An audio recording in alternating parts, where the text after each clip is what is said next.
Okay, and we're live. It's great to see you guys tonight. Really appreciate you taking the time to join me here in the go-to sessions. With the online classes, of course, we can't require attendance because of time zones and scheduling and so forth, but it's always to your benefit if you can make it and be able to ask questions and get some live feedback. Otherwise, the archive will be available usually immediately after the class session, and is invaluable to the class because I give additional clarification on some of the subject matter and some insights that will help with the projects. As we're going along, you are free to unmute your microphones to ask questions or just join the conversation. I also follow along with the chat area, and sometimes I'll repeat what you ask in the chat area because it's not picked up on the archive, just for anyone listening at home after the fact. Otherwise, okay, let's go ahead and get going. Actually, one announcement I did want to comment on before we dive in is this week the schedule is a little bit shifted because of the Memorial Day holiday has shortened the week. So the due dates for the assignments this week are a little different from what you'll see in the following weeks. So so just be aware of that, just in case there's, just to avoid any confusion. I like to have the exploration assignments completed generally before the go-to sessions, because then I can actually comment on your work and use some of the examples that you've come up with, just to tie it all in better together. So with this week's arrangement, I'm not able to do that because of the reshuffling. Okay, are there any questions or concerns that I could address quickly before we kind of, shorter questions that I can get through before getting into the subject for the week, or anything more involved I'd be happy to address after the class, just for the sake of time.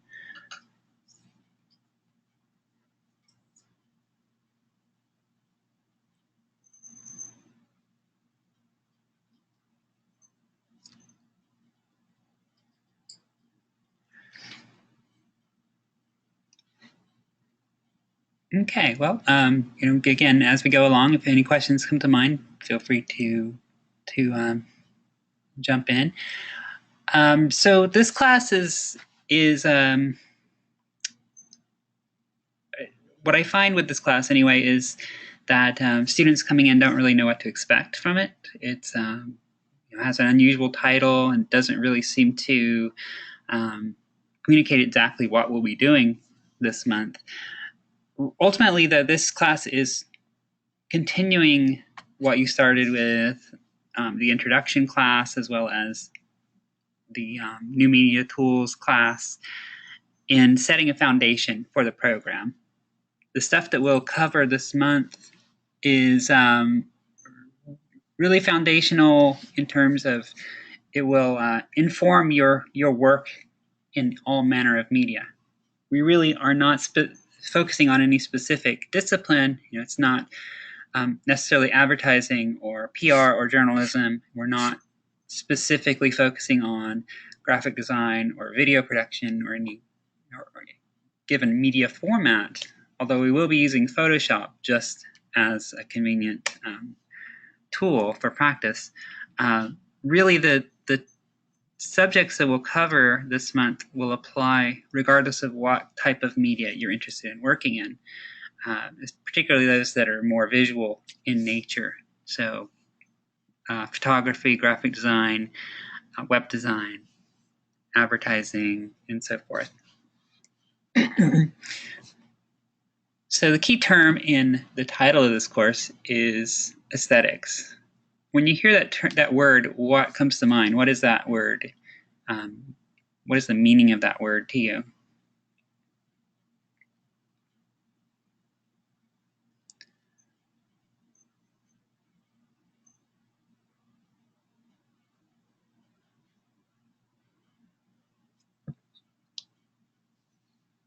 I'm not sure, maybe the description of something, maybe, or how something looks, details. Okay, yeah, and okay, yeah, you're on the right track when you're getting into how something looks and kind of the specifics of its appearance. The word aesthetics is used in a number of ways, especially in casual conversation. You'll hear people say things like, "That's very aesthetically pleasing," or "I like the aesthetics of this piece of art." Um, and it can refer to a particular style or look. You might have like the Southwestern aesthetic, this vase here, or like an industrial aesthetic, which is more Spartan and rough edged. Um, but that's really, again, that's kind of a very casual use of the term. Aesthetics actually originates from a branch of philosophy, uh, in particular focused on art, and it was all about the study of what makes something beautiful. How can you create beauty through art? Um, and so if it studied the sensory and emotive values that go into a visual creation. Clearly, what we consider beautiful is very subjective. If you look at the two pieces of art I have on this slide, both of these are by artists that are considered masters in the history of art. One is Jackson Pollock on the left, which is highly abstract and ultimately many people would say just looks like drizzled paint. And then on the right is Claude Monet, who does impressionist landscapes and something that's more easily accessible and easily recognizable. But again, both are considered very great works of art. But we're not dealing specifically with traditional classic artwork. We're dealing with the modern media world. So we need something that's less subjective and more empirically defined, something that we can really work with to inform our own work. And that's where the idea of applied media aesthetics comes in. And actually, let me go back for just a second. If we look at this definition, the more traditional definition of aesthetics, it's the study of the sensory and emotive values for the purpose of appreciating and creating beauty, specifically beauty.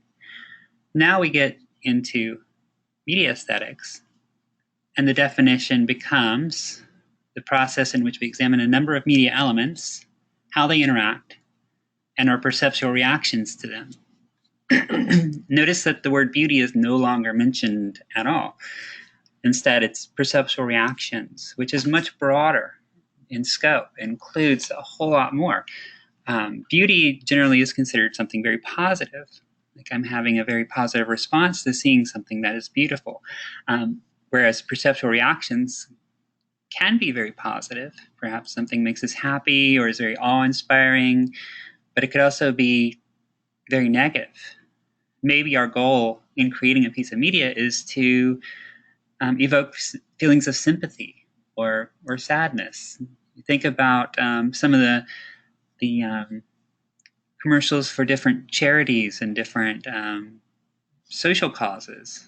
The ones that really stand out are the Sarah McLachlan commercials for the ASPCA, I believe it is, for the Humane Society, with the very sad-looking puppies and kittens with her music playing in the background. That's not necessarily meant to be beautiful. It's meant to evoke a specific emotion.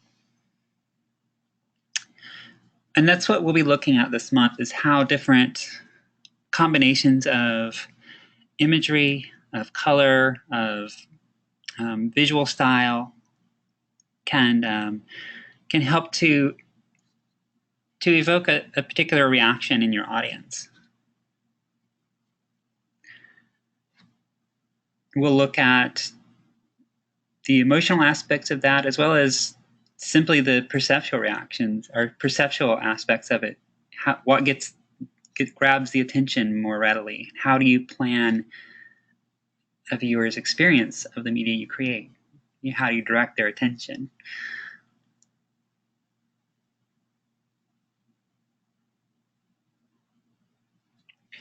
This diagram, I think, needs some work, but this was my attempt of showing how all the different activities this month work together.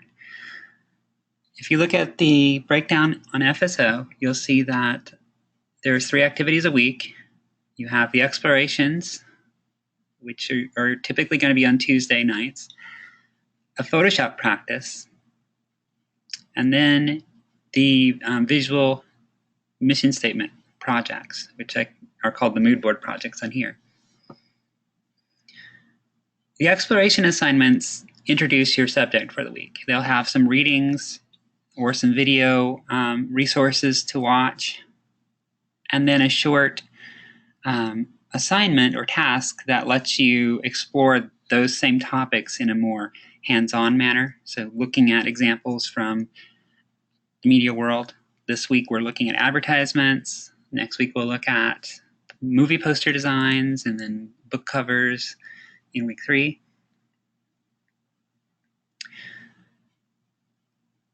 The Photoshop assignments are a way of introducing you to Photoshop.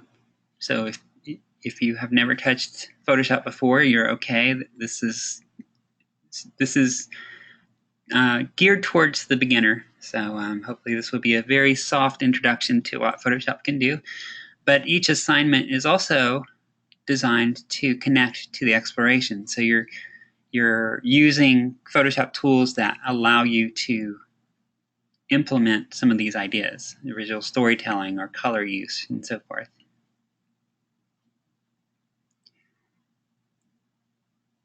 The visual mission statement assignments are the big project for the month. So this is going to be one long ongoing project. And you'll be doing it in parts, week by week. And a mood board is a way of planning. It's sort of a brainstorming tool that's used for visual media. And you will be planning a visualization of your personal mission statement. So you should have written that back in Introduction to Media Communication. And if you don't remember specifically what your mission statement was, that's okay. You can rewrite it or write it, recompose it as well as you can remember. But you're going to figure out a way using our aesthetics ideas of how you might communicate that mission statement visually without without relying entirely on words. And so the 3 weeks are going to be your way of coming up with those ideas. In the end, in week 4, all of this comes together.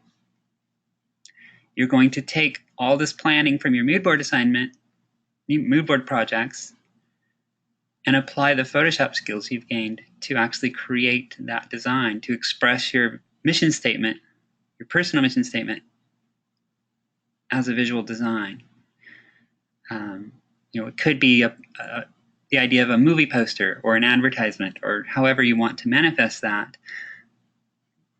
but simply applying these various principles and making use of your Photoshop skills to make that a reality.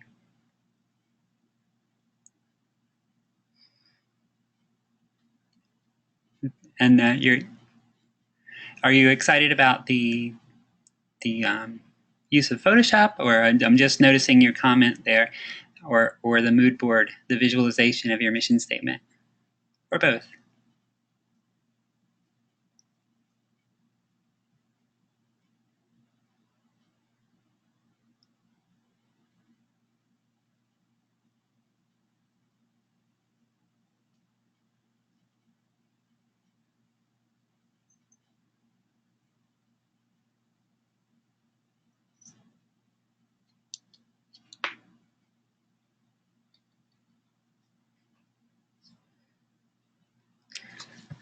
Have either of you ever worked with a mood board or even heard of a mood board in the past?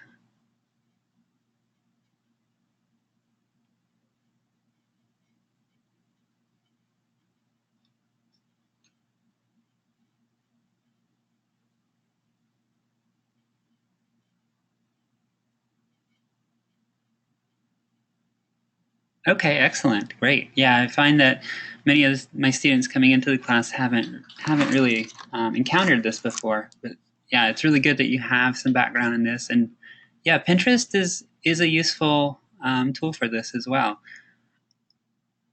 Just for those listening to the archive, a mood board is a type of collage. It's really a brainstorming tool and a way for you to collect ideas that will go into a piece of media. It actually originated from the interior design industry, with interior designers collecting um, you know, images of different fabrics, color combinations, room arrangements, furniture styles, and so forth that matched a particular project they were working on or matched the vision they had for a particular project.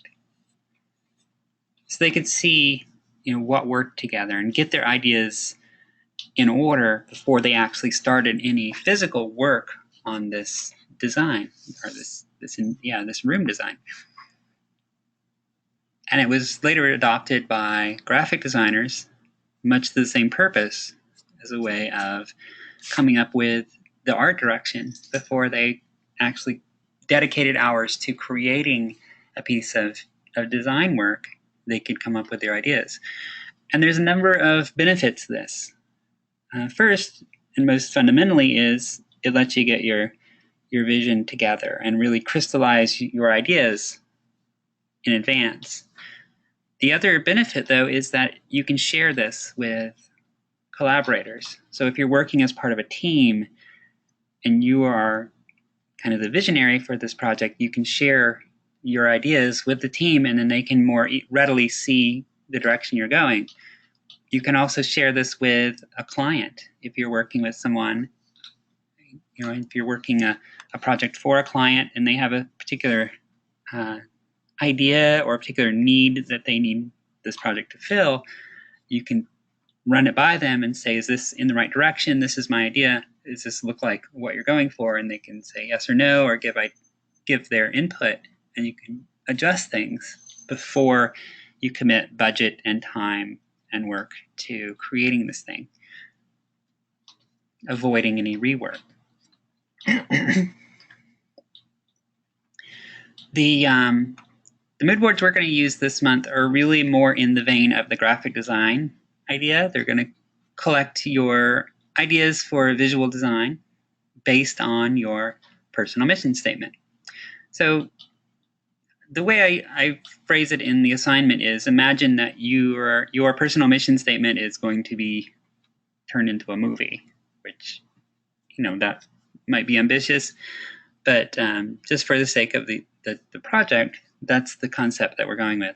How would you visualize the emotion of that mission statement, the goals that are expressed in your mission statement? And as a mission statement, it's really meant to define your idea of success. So, whether it's personal success, professional success, or a combination of those things, how do you express that through imagery? So your mood board is just ideas. This is not a final design.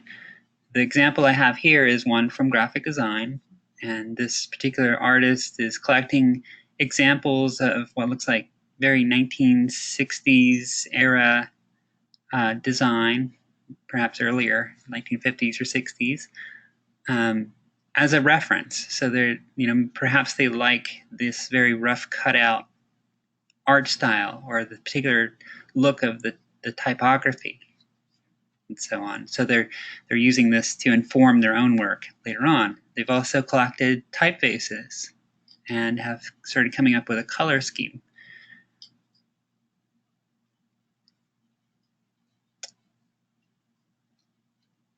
So what we're going to do is very much in line with this. And again, this is not the final product. You're going to come up with a design, but this is just there to inform your design. I've provided a template that we're going to use for our purposes this month. A mood board can be created using almost anything. You mentioned using Pinterest, since you can collect images in a particular pin board, and I make pretty extensive use of Pinterest for my own personal projects as well. Oftentimes, things like whiteboard applications will be used, even something like Google Slides or Google Draw, I believe is the title, where it's very free form and you can put whatever kind of images and text and other pieces you want on there. And it can be shared since it's on the cloud, it's online. The template we're using this month is really just for our purposes. You'll be doing mood boards in other classes later on that will be much more open-ended and you get to choose your format, but we're staying pretty standardized for right now. When you look at this template, you'll see that there's 4 pages. You're going to be doing 1 page per week. If you need more room, you find that your work just requires more space to present, then you can add pages if you want, as long as it's clear what everything corresponds to. And each week, you'll complete a page that calls upon the ideas that you've explored that week in the exploration assignments. So here in week 1, and this is going to be your project for this coming weekend, you're going to document your actual mission statement as it is, and then provide your visual ideas. This has actually changed a little bit since this example was made. So you'll have a mission statement and then your visual design ideas. So it's sort of like, how do you present these ideas from your mission statement in a visual form? It's your early kind of vision, creative vision for that. And then based on that creative vision, you'll start collecting images and you'll create this image collage. The image collage is just examples. It's inspirations. It's previous examples that are similar to what you're going for. Maybe it's textures. Maybe it's a type of imagery like nature scenes, or this theme of standing on the edge of something, whether it's a cliff or the ocean or what have you. In this case, she has also collected color schemes, which actually will be the week 2 component, but no harm in getting an early start, as well as typefaces, which is week 3. But again, if you're thinking about these things already, no harm in getting an early start. Since we're working under the idea that this might be a collaborative effort, it's also good to include notes and comments. These little yellow boxes that are on here are actually her comments on these images that document why she picked that particular image. For example, she was really focusing on natural kind of weathered wood as a texture because she felt that that was an expression of authenticity, of something that's very real. And that's what she would document, so that me, as someone that's not informed of her ideas, could get an idea of why that's included. So that's something that I encourage you to include as well, especially if it's something very obscure or very abstract that wouldn't be obvious to someone reading your mission statement.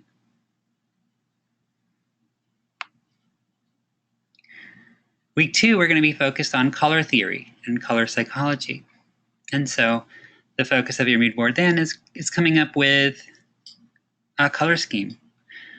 This color scheme is going to be, is intended to be your personal brand.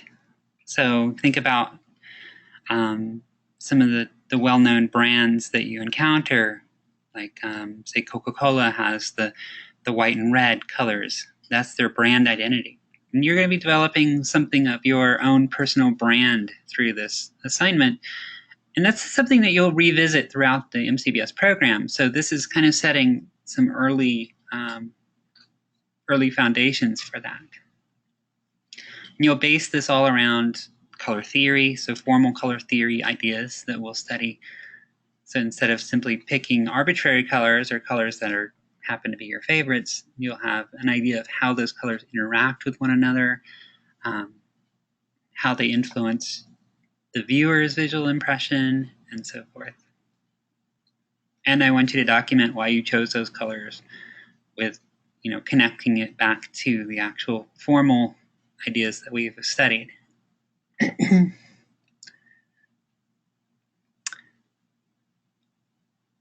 in week 3, you'll select your visual style in terms of typefaces and typography. Not formal typography. We won't get into like kerning and those kind of ideas, but just the overall style and how you capture your personal style through the fonts that you use, and how that connects to ideas like historical periods or particular moods and general feelings. And in the end, it all comes together. This is that final design project. And here she's used that rough wood texture, the idea of standing on the edge here of the dock, and has included some of her personal values using the typefaces that she chose and the colors that she chose. So it all comes together in this last design in week 4. So you get an idea of how this all works. So it's kind of a week by week build up towards this final project.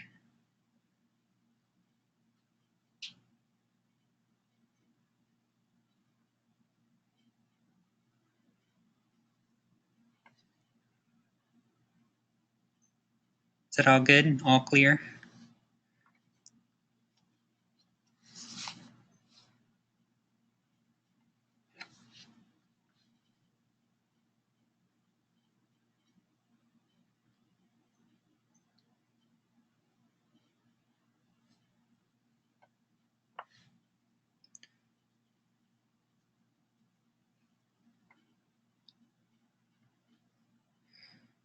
Okay. So this week, if we think about the definition of media aesthetics, it's how the different elements interact with one another and the perceptual reactions that those evoke. One of the elements, and perhaps one of the chief elements of most media, is the visuals, the imagery, and the meaning that imagery communicates. We're going to explore that this month through the idea of visual storytelling. And you got into some storytelling concepts in new media tools. And so we're continuing with that. But now instead of strictly verbal storytelling, we're going to focus really heavily on the visual aspects of that. How do you tell a story through an image? Without using words at all, or using words to a limited extent. And the two should work together in order to communicate a deeper meaning. So you may have an image that appears very meaningful, and then when you add in just a short phrase, maybe even a single word, it gives it more context and significance to the viewer. Here's an example. And you have this, in the image, there's this natural cavern, with all these really intricate rock formations and the light shining in. It's a very, very striking image. But by itself, it's simply a piece of nature photography. There's not really a story. But then they've thrown in that little dialogue bubble that says, "Here I come, ready or not." So now we have a unique context. There's a game of hide and seek taking place in this cave, and you're involved because you are the one that's seeing this scene and seeing that message directed at you. So in order to have a story, you need two things. Have either of you had a chance to look at the visual storytelling lesson in Linda? It's about a half hour long. And could you tell me what those two elements are?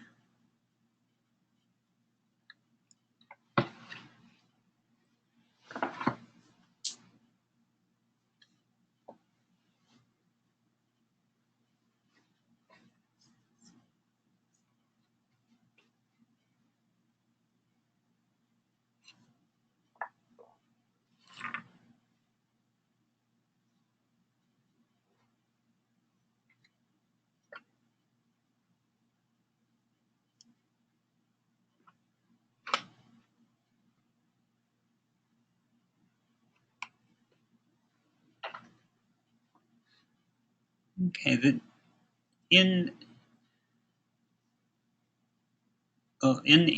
specifically in that Linda lesson on visual storytelling, the most fundamental elements that create a story are the presence of a protagonist.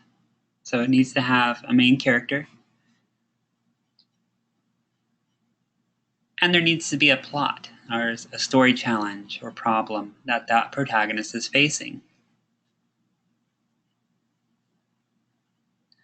You can have imagery that communicates a message without having a story. It's simply information that's being delivered to you. Story has the benefit of having greater emotional impact. You can connect to your audience in a more meaningful way through storytelling. It becomes more personal and can just create a more memorable experience. So going back to this previous slide, if it'll let me. There we go. This is a very simple story, but there's still something of a story here. The protagonist in this case is actually you, the viewer. There's nobody pictured here. You don't see anyone.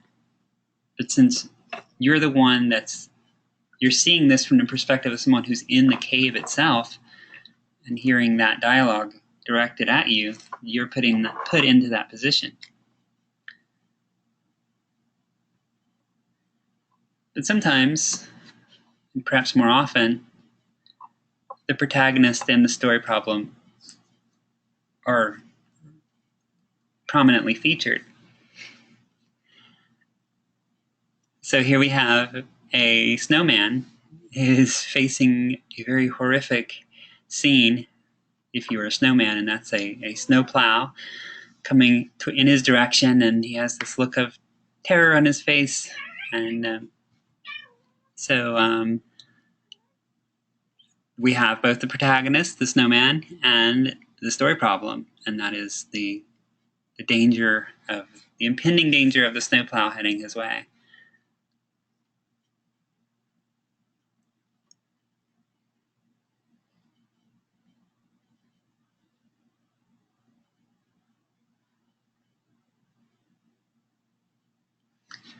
Sometimes things are a little less obvious, and this is one. These are all actually from the We Love Ad website that you'll be using this week. Take a look at this one for a moment and give me your insight on, first of all, who is the protagonist, and what is the story problem?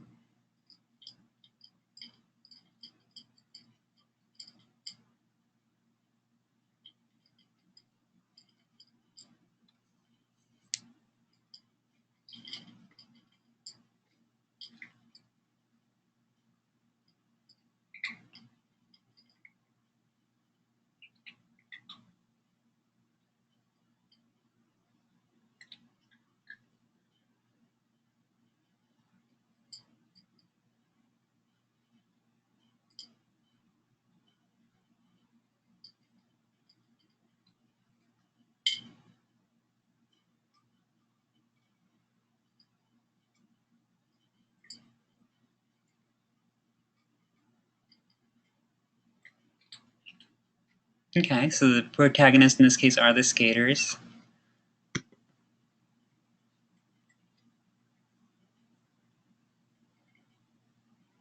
And what is the problem, the challenge that they're facing, or the problem that they're facing?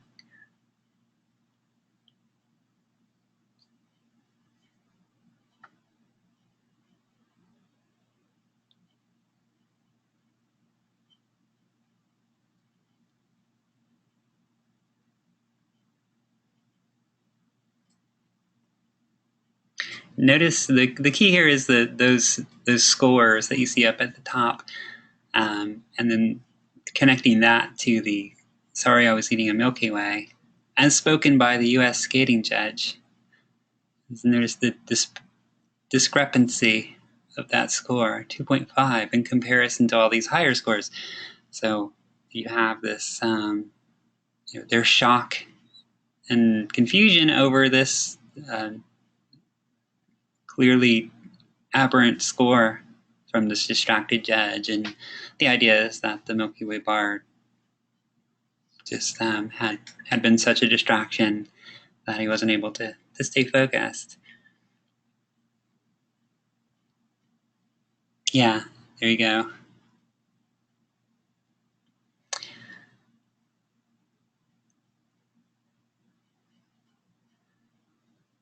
And this is another one. This one is another one where the problem is not immediately apparent, but you have to connect the verbal component, which is the text, to the imagery.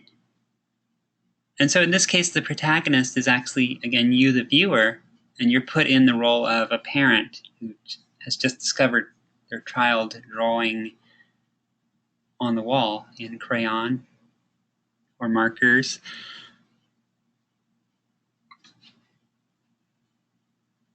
A lot of times I will, when I ask who the protagonist is, they'll indicate the child, who's who we see. But if you look at who the message is directed at, it is you. It's you are put into this scenario. Decide if your child deserves them. And the ad is actually for some chocolate candies. So it's sort of, do you reward this child for creating this reproduction of an amazing piece of art, or do you punish them for defacing your living room wall?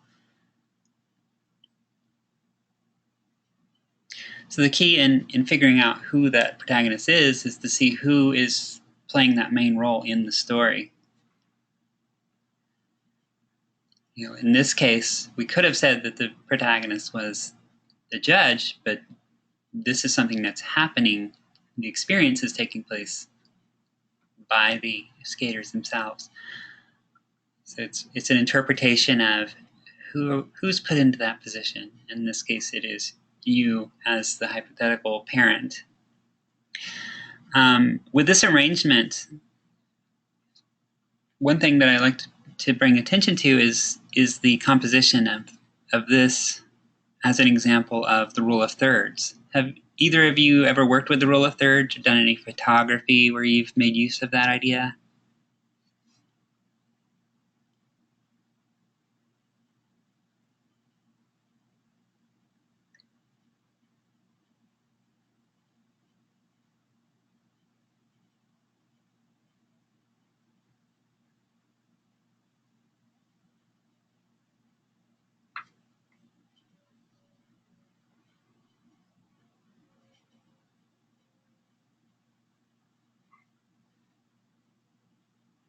Oh, okay, so you did touch on that in the media tools, and you'll revisit it again in graphic design down the road.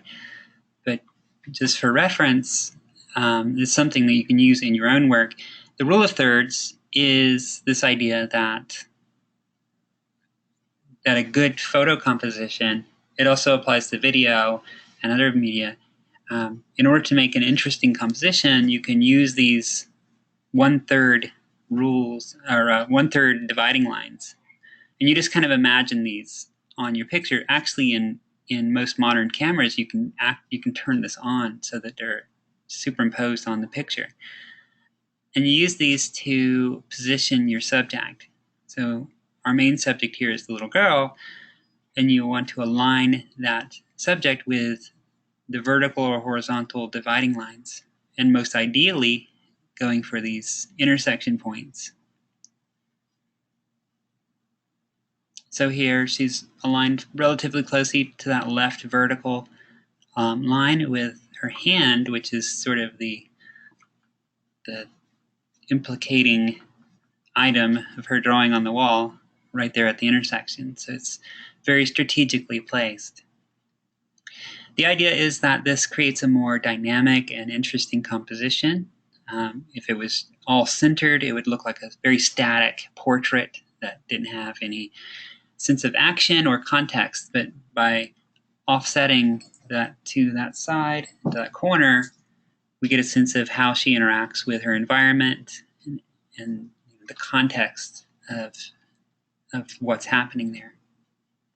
Same thing here, just to revisit this one. The snowman is aligned to that left side, which allows us to see where he is in relation to what's going on in the background.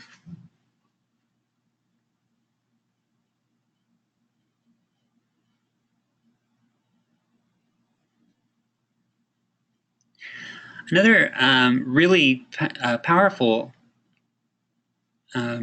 tool that you can use in visual storytelling and in creating imagery in general is the use of empathy and personal connection. We as human beings are wired to look for faces and to interpret facial expressions. There's actually a neurological basis for this. It's called mirror neurons, where when we see an emotion expressed, we'll tend to reflect it in ourselves. So, if you see happy faces, we recognize that and reflect that back. If we see sadness, then we understand this person is feeling sad, and we empathize with them. And you can think about how this develops when you're a newborn baby. You learn to express yourself by imitating the grown-ups that you encounter. And if you hold a small baby and make faces at them, they'll copy you because they're learning to express, and that becomes really wired. And we don't lose that. We just kind of stop expressing it overtly. We don't imitate people's facial expressions as adults usually. Sometimes we might. But it works just as well if we see imagery, or even if it's cartoons. We understand those emotions. So if you look at these two examples, they have purposely made these two animals have very human features because we connect to that.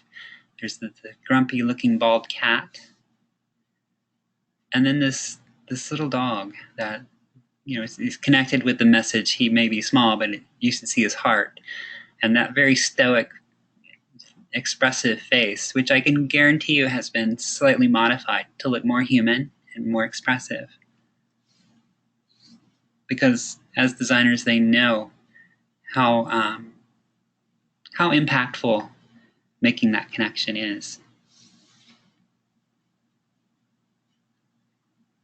Do you have any questions so far, or any thoughts that you wanted to comment on?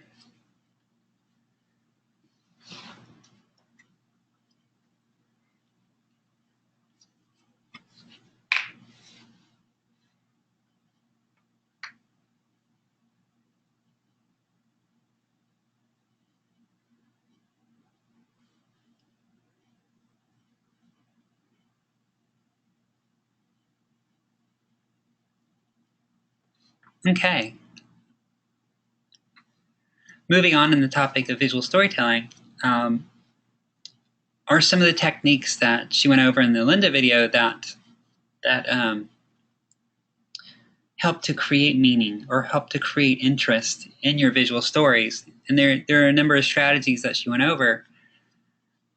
Ultimately, engaging your audience is a matter of proposing a mental challenge. Whether it's something unexpected, a surprise.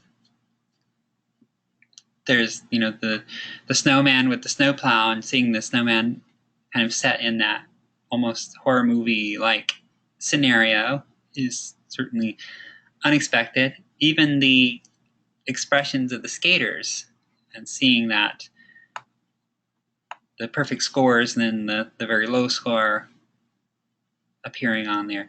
It is a matter of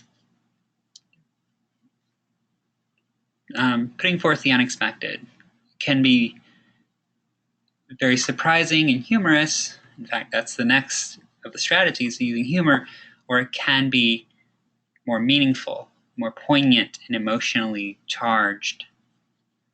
That can be very sentimental, so it can be tugging at your heartstrings, or it can be shocking and terrifying, depending on the impression that you're going for.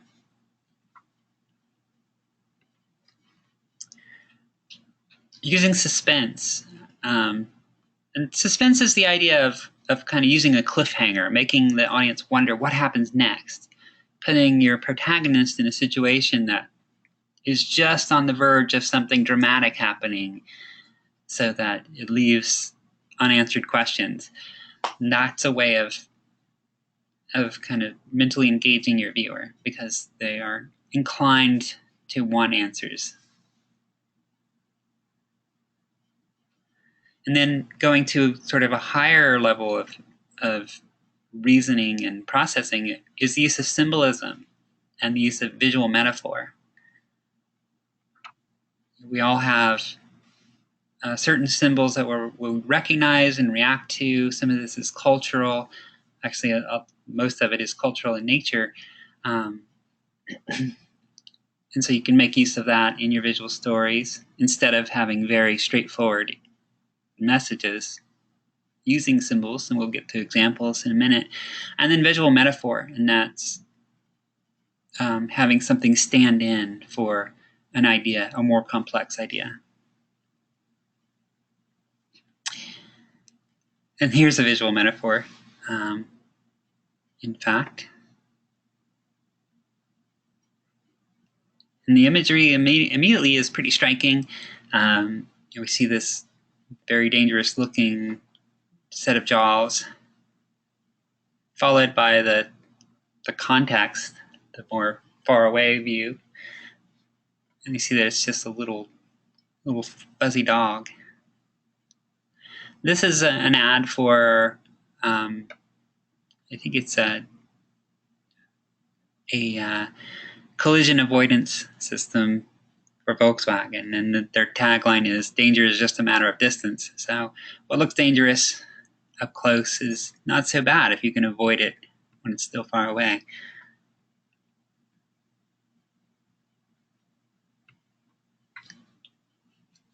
This one, I want you to go ahead and take a look at this one for a moment and then kind of take in what the imagery actually is, and I'd like to hear your thoughts on it. What is the meaning behind this?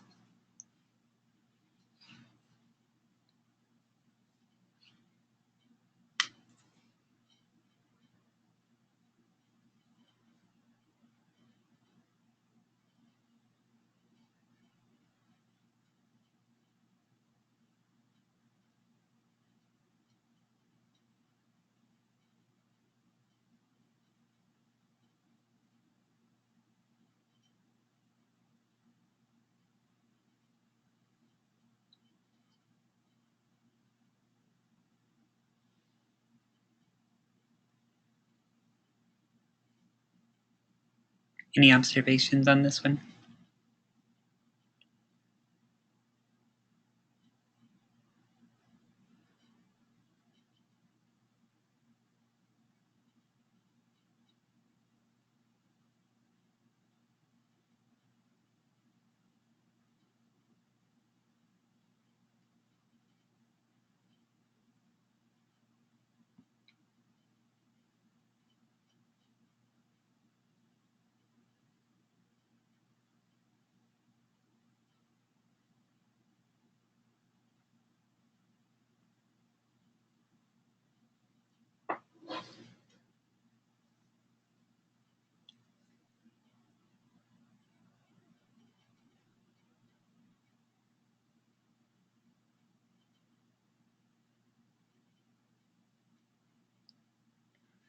And I don't know how large this display is on your side. I think it might be a little smaller than the actual slide, but when you look at this, this is an example of poignancy as well as visual metaphor and symbolism. You have this knit fabric that's sort of like a sweater that creates this curtain. But when you look at this for a moment, you start to realize that there are eyes peering back at you, right? And it's a little bit startling and maybe a little unsettling at first. And there are a couple of faces. There's actually two, and you begin to recognize these as children, given the vague outlines of the faces and the eyes. And once that you've had a chance to take that in, there's this small message down in the corner that says, "Find out what's behind the clothes you buy." And this is a message about child labor. In other countries, the sweatshops and so forth that operate in the garment industry.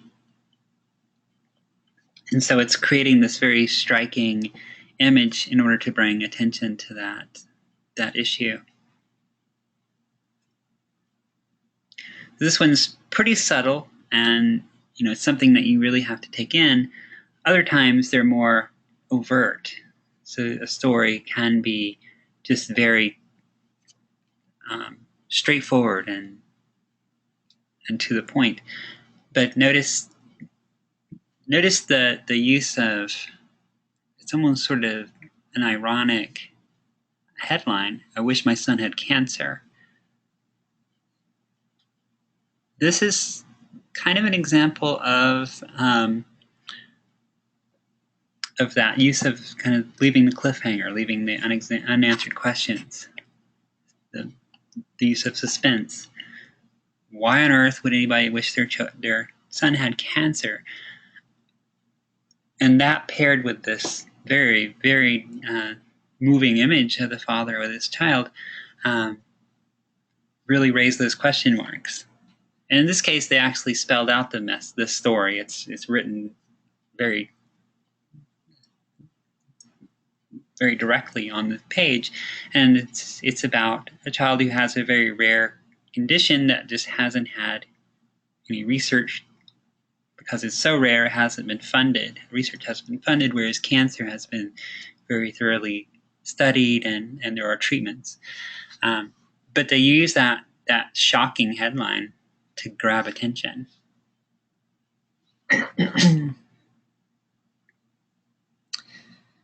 And let me know if there's any questions. I like to pause occasionally, but since it's just you and me right now, it's jump in at any point.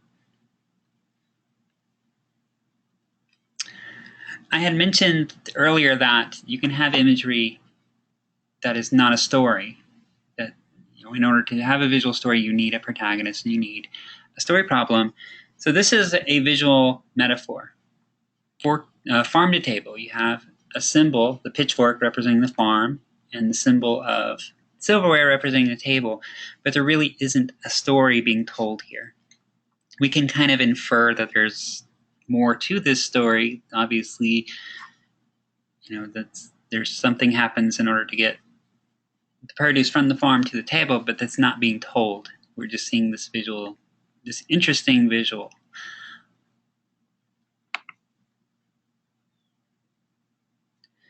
But here you have a protagonist, you have a story problem, and this is actually a visual metaphor. The very subtle tagline in the upper right says "right or wrong," and it is a corrective fluid, like whiteout. So in this case, the devil is the error, the mistake, the wrong, and the angel is correcting it, casting out the devil. And even the colors are symbolic, with the white of the corrective fluid and the paper, and the black of the ink. So I'd like to hear your comments on this one too. This is the use of symbolism and metaphor. And how is it used in this case to communicate the message?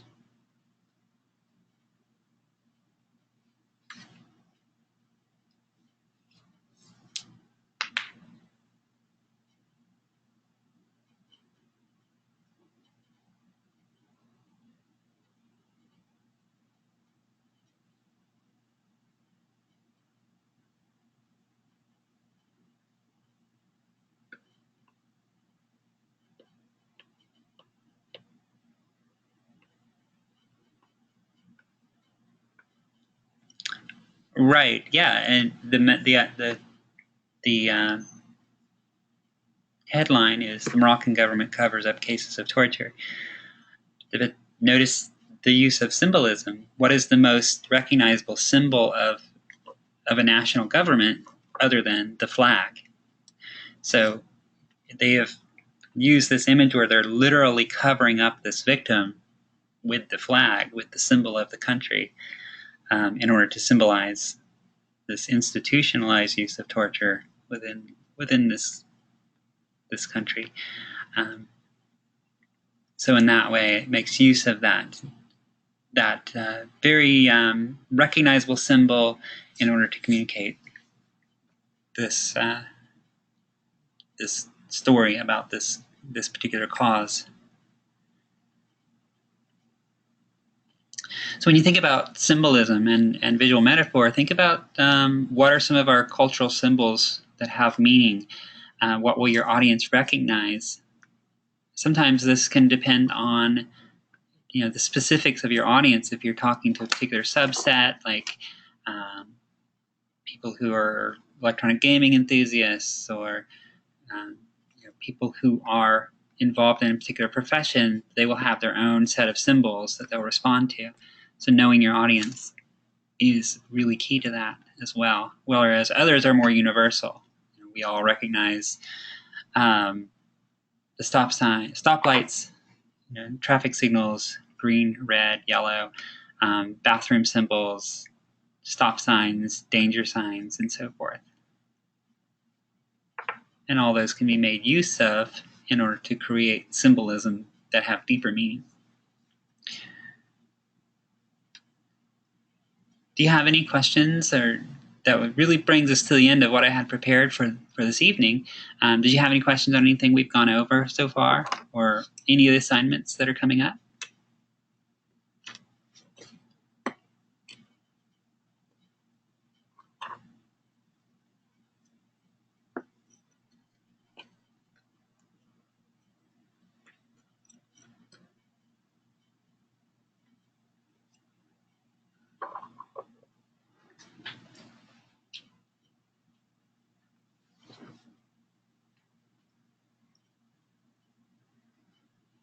Great. Yeah, I'm glad that you found some of this helpful. And if you do have any questions, be sure to send me a message or give me a call. You can either write on FSO or via email, and I'm online pretty often, so I will get those and respond quickly. Otherwise, I appreciate you joining me tonight. Look forward to working with you this month, and hope you have a great evening.